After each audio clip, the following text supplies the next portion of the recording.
Okay, Latifa, Abu Chakra, Ealing.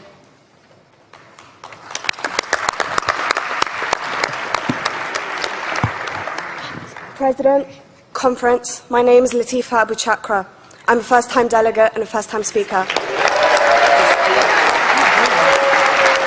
Thank you. I'm representing the Ealing Division in London, and I begin my address in the name of the Most High. Assalamu alaikum. Alaikum salam. When certain politicians and the media use the term muscular liberalism, that's just another word for racism and Islamophobia.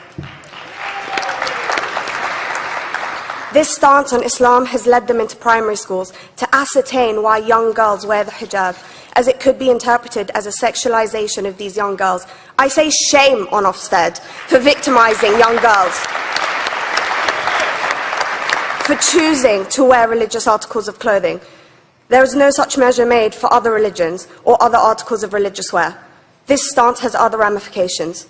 It signals to the British public and emboldens groups such as EDL, BNP and other fascist and racist groups that women are oppressed by Islam, are made insubordinate to the men that supposedly forced them to wear it, and that it is the job of the British state to liberate us.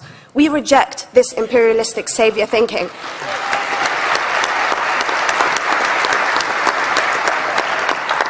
And I am here to state for all people who choose to practice their beliefs openly that we are not oppressed by our faith.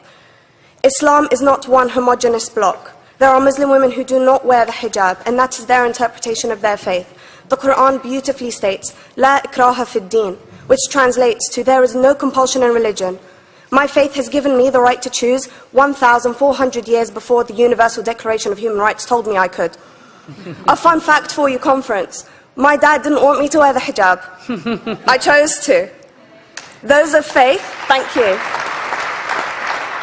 Those of faith should have the right to choose to wear their articles of faith. Sikhs wearing the turban, Jews wearing the kippah, or Christians wearing the crucifix. Practicing my right to freedom of expression through the hijab empowers me and other women like me to know that we are able to make decisions for ourselves. Through the hijab, women like me feel empowered to overcome the social expectations of sexualization that is relevant and has currently resulted in many cases of anxiety and worse. I can speak for myself and others like me. At school, I was able to focus more on the thoughts that were running through my mind than how good I looked to the world. The NUT has supported a woman's right to choose when it comes to pregnancy. I want conference to support my right to wear the hijab.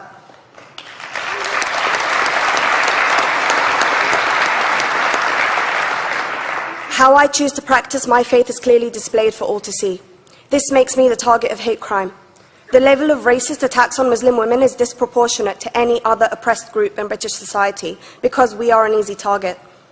This decision by Ofsted has ramifications beyond the school gates and must be seen in the context of increased attacks on the Muslim community and perpetuates the outdated notion that Muslim women are victims. I was on a trip last year to Hampton Court with my Year 7s, where a man felt comfortable to call me a terrorist. As a Muslim woman, I'm not a victim, so I challenged him.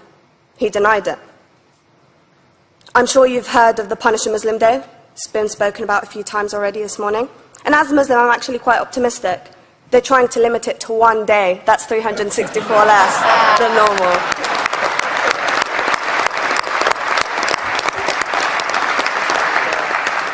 But let's be clear, conference. Islamophobia and other forms of racism affects non-Muslims too.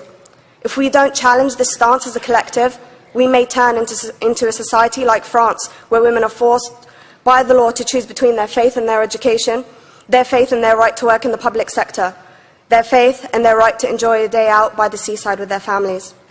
I want to end by stating that I came to this country as an 8-year-old refugee.